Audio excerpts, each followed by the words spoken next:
Bismillah.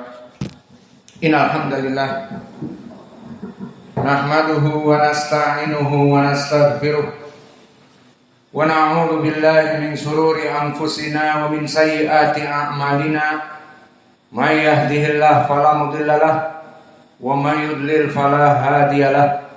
Wa asyhadu an la ilaha illallah wahdahu la syarika lahu wa asyhadu anna Muhammadan abduhu wa rasuluh, amma ba'du.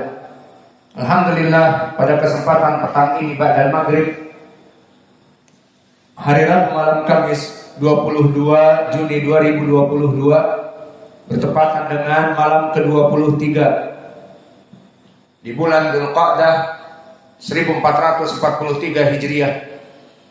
Kita lanjutkan kajian Syarah Arba'in An-Nawawi, yang mana pada kesempatan hari ini kita masuk kepada hadis ke-18 dari hadis Ibnu Abbas. Bismillah, alhamdulillah. Kita masuk kepada hadis yang berikutnya, hadis ke-18. Hadis yang datang dari Ibnu Abbas. Dan telah kita ambil permasalahan dari beberapa lafaz di pertemuan yang lalu. Maka di hadis Ibnu Abbas berkata radhiyallahu anhuma, kuntu khalfan nabi sallallahu alaihi wa ala alihi wasallam yauman faqala ya gulam inni uallimuka kalimat ihfadillah yahfadka ihfadillah tajidhu tujahak idza sa'alta fas'alillah wa idza sta'anta fasta'in billah, dan seterusnya. Maka di dalam hadis ini dari Ibnu Abbas yang pernah kita ambil, pertama tentang takhrij hadis. Maka hadis ini telah kita sebutkan hadis yang sahih dan telah dihukumi oleh Imam At-Tirmidzi dengan hadza hadisun hasanun sahih. Maka hadis ini diriwayatkan oleh Imam At-Tirmidzi dan juga Imam Al-Hakim dan Imam At-Tabrani dan yang lainnya. Maka di sanad yang dikeluarkan oleh Imam At-Tirmidzi bertumpu kepada Ibnu Lahiyah an Qais ibn al-Hajjaj an Hanas As-San'ani an Ibni Abbas. Maka berkata At-Tirmidzi hadza haditsun hasanun sahih. Namun periwayatan di sini seperti antum ketahui dari jalan siapa? Ibnu Lahiyah. Dan Ibnu Lahiyah adalah mudallis dan juga dhaif. Maka telah datang di riwayat Imam Ahmad dari jalan Abdullah ibnu Yazid an Hammam ibnu Yahya kepada Ibnu Abbas. Maka di sini sanadnya munqati' karena Hammam ibnu Yahya ibnu Dinar Al-Basri di tabaqah yang ke-7. Maka bagaimana meriwayatkan dari Ibnu Abbas, maka sanadnya terputus. Dan juga datang jalan yang lain dari Al-Hajjaj ibnu Farafasah kepada Ibnu Abbas, dan ini pun terputus seperti dikeluarkan oleh Imam Ahmad. Maka dari jalan-jalan yang banyak, hadis ini bisa naik kepada derajat paling sedikit hasan li ghairi. Dan ini telah kita bahas di pelajaran yang terdahulu tentang permasalahan takhrij al-hadis. Maka di sini hadis ini pun disahihkan oleh Syekh kami Muqbil Al-Wadi di dalam kitabnya Al-Jami' As-Sahih.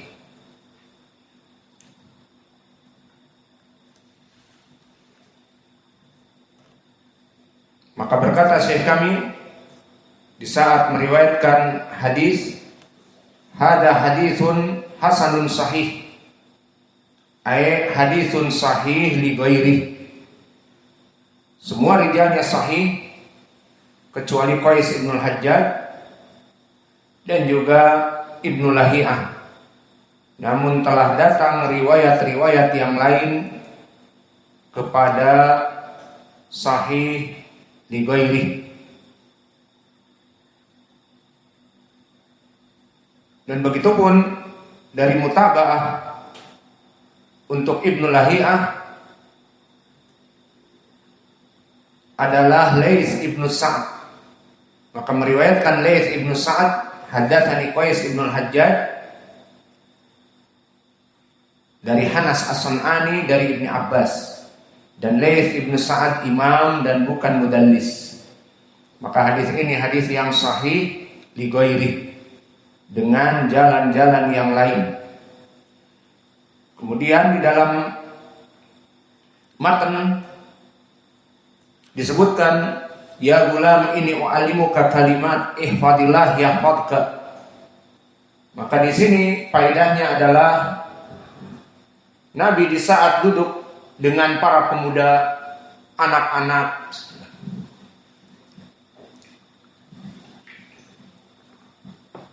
maka dia menjadikan anak-anak itu bagaikan orang-orang yang dewasa, disikapi seperti orang-orang yang dewasa, diberikan ilmu-ilmu yang bermanfaat.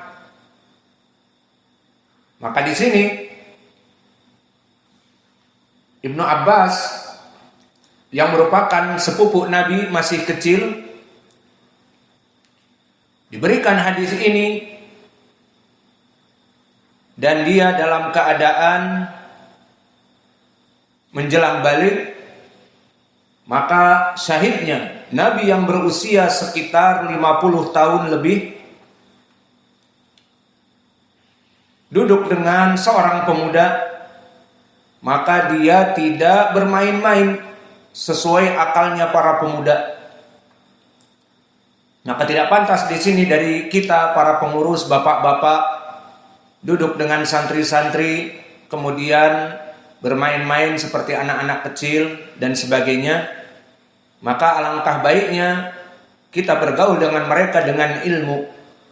Ajarkan nasihat-nasihat yang berilmu, jadikan mereka seperti biasa saudara kita yang besar, bukan anak-anak kecil yang kita manja-manjakan, main-mainkan. Maka Nabi dulu yang sangat jauh usianya dengan Ibnu Abbas, ini u'allimuka kalimat ihfadillah yahfadka, diajari ilmu akidah. Allah menjaga kamu jika kamu menjaga Allah. Maka di sini adalah nasihat yang berhubungan dengan akidah.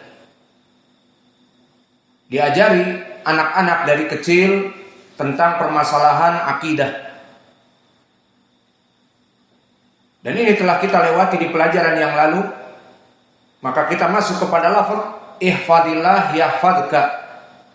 Maka jagalah Allah, Allah akan menjaga kamu.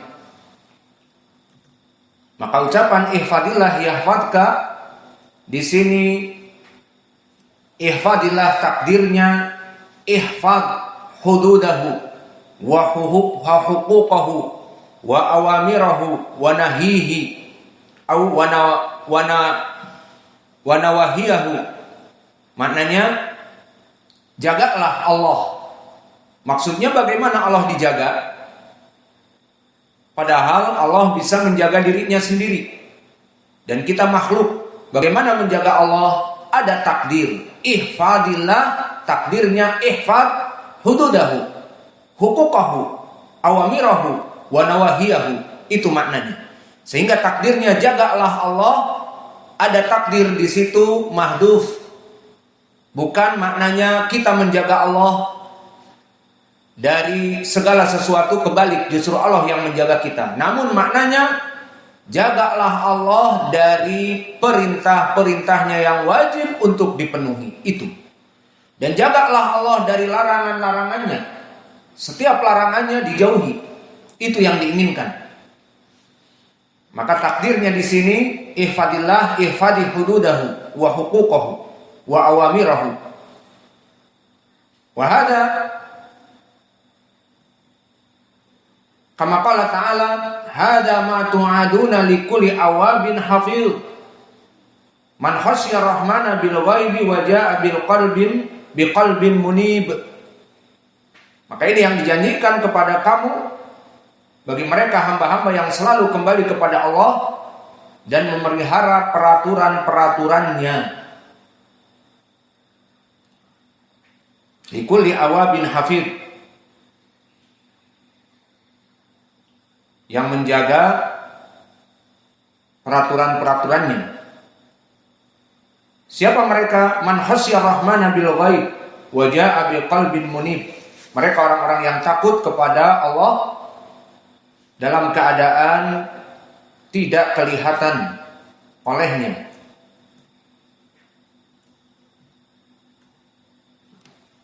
Maka tafsirnya di sini makna hafidh, innahu hafidh, maknanya adalah hafidh ala faraidillah, menjaga apa-apa yang diwajibkan oleh Allah. Maka telah ditafsirkan oleh Imam Qatadah dengan sanad yang hasan dari Bishr ibn Mu'ad an Yazid an Sa'id an Qatadah, makna hafidh ay hafidun lamma stauda'ahu Allah min haqqihi wa nikmatihi. Maka ini yang menjadi pendalilan bagi kita bahwa yang diinginkan menjaga Allah adalah menjaga perintah-perintahnya dan menjauhi larangannya dan menjaga batasan-batasan yang ditentukan oleh Allah di dalam agama ini. Maka oleh sebab itu Allah menyebutkan hada ma tu'aduna likulli awabin hafiz. Maknanya orang-orang yang menjaga batasan-batasan Allah itu diberikan janji surga bagi mereka orang-orang yang awabin hafiz. Sehingga makna ihfadillah bukan maknanya menjaga Allah. Allah dijaga oleh kita, zatnya bukan, tetapi kita menjaga Allah dari perintah-perintahnya kita penuhi dan larangannya kita jauhi. Itu maknanya sesuai tafsir Qatadah di dalam ucapan Allah, hada ma tu'aduna likulli awabin hafiz. Bagi mereka orang-orang yang hafiz itu menjaga perintah-perintah Allah. Maka setelah kita mengetahui bahwa makna dari hadis ihfadillah yahfadka, jagalah Allah, maknanya jagalah perintah-perintah Allah, maka ucapan Nabi ihfadillah yahfadka, kamu menjaga dari syariat-syariat yang diturunkan oleh Allah dari perintah dan larangan, balasannya yahfadka, Allah akan menjaga kamu. Maka ini masuk kepada bab al-jaza min jinsil amal, bahwa balasan itu tergantung dari amalan baiknya. Maka pepatah mengatakan, barang siapa menabur angin, dia akan menuai badai. Barang siapa yang menabur benih kebaikan, dia akan mendapatkan pahala yang besar. Maka barang siapa yang menjaga Allah, dan maknanya tadi menjaga agama Allah, menjaga perintah Allah, mengerjakannya dan menjauhi larangannya, yahfadka, Allah akan menjaga kamu. Dan ini khitab seperti ini, barang siapa menjaga Allah, Allah akan menjaga kamu. Itu juga khitab di Al-Quran banyak. Seperti Allah berfirman di dalam surat Al-Baqarah, wa aufu bi'ahdi ufi bi'ahdikum. Maka jika kalian aufu bi'ahdi, kalian memegang teguh dari janji kalian untuk terus melaksanakan kebaikan dan menjauhi kesyirikan, kebid'ahan, apa jawab Allah? Ufi bi'ahdikum, aku akan memenuhi janji-janji kepada kalian dengan dimasukkan kepada surga dan dijauhkan dari api neraka. Ini contoh yang pertama. Contoh yang kedua, Allah berfirman, "Fadkuruni adzkurkum." Jika kalian mengingatku, kata Allah, aku pun akan mengingat kalian. Dan begitu pun di hadis ini, ihfadillah yahfazka. Barang siapa yang menjaga dari perintah-perintah Allah dan menjauhi larangannya, Allah akan menjaga dia. Maka ini dalil al-jaza min jinsil amal. Bismillah.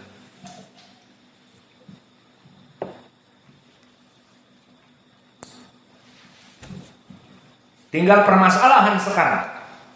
Bagaimana penjagaan Allah atas hamba-hambanya? Maka penjagaan Allah atas hamba-hambanya banyak. Bisa jadi Allah mengutus malaikat-malaikat untuk menjaga orang-orang yang beriman. Dan ini terjadi. Maka yang diinginkan dengan penjagaan di sini ada dua penjagaan. Penjagaan Allah Jalla wa'ala atas hambanya di dunia ini dengan menjaga badannya, menjaga hartanya, menjaga anak-anak keturunannya di saat orang yang soleh ini telah meninggal. Maka seseorang yang soleh meninggal, dia mempunyai anak-anak dan istri. Maka anak-anak dan istrinya akan dijaga oleh Allah selama dia dulu orang soleh ini menjaga batasan-batasan Allah, perintahnya dan larangannya. Bahkan dia da'i ilallah, mengajak kepada kebaikan kepada manusia, maka Allah pasti akan menjaganya. Ini makna penjagaan yang pertama. Allah menjaga mereka di dunia, dijaga hartanya, badannya menjadi sehat, dan juga bahkan keluarganya. Maka dalilnya mana? Di antaranya Allah berfirman di dalam Al-Quran, lahu mu'aqibatun min baini yadayhi wa min khalfihi yahfadunahum min amrillah. Maka bagi manusia mu'aqibatun, ada malaikat-malaikat yang selalu mengikutinya, bergantian, bergiliran. Min baina yadayhi wa min khalfihi, yang mana dia itu mengikuti orang ini bergiliran, datang di mukanya dan datang di belakangnya. Yahfadunahu min amrillah, mereka menjaga orang tersebut atas perintah Allah. Maka di dalam ayat yang agung ini, ya ibadallah, janganlah kita ini menganggap bahwa Allah meninggalkan kita. Terutama orang-orang yang taat kepadanya, Allah akan mengutus malaikat mu'aqibatun min baini yadayhi wa min khalfihi yahfadunahu min amrillah. Maka untuk orang-orang yang soleh itu Allah mengutus malaikat-malaikat yang menjaga dia di depan, di belakang, terus bergiliran. Tujuannya apa? Yahfadunahu min amrillah, mereka menjaga orang ini di dunia. Maka banyak sekali dari kejadian-kejadian, alhamdulillah kemarin aku begini dan begitu, maka alhamdulillah tidak terjadi apa-apa, dan seterusnya. Maka ini dari pertolongan malaikat yang diperintahkan oleh Allah atas dirinya, karena dia orang yang soleh. Maka di sini menjadi pendalilan juga tidak butuh orang-orang yang soleh untuk mencari khodam dari jin. Jika kita belajar dengan orang-orang sufi, maka orang-orang sufi mengajari kita dengan kalimat-kalimat tertentu, wirid-wirid tertentu, membaca adkar tertentu, bahkan potongan dari ayat Al-Quran tertentu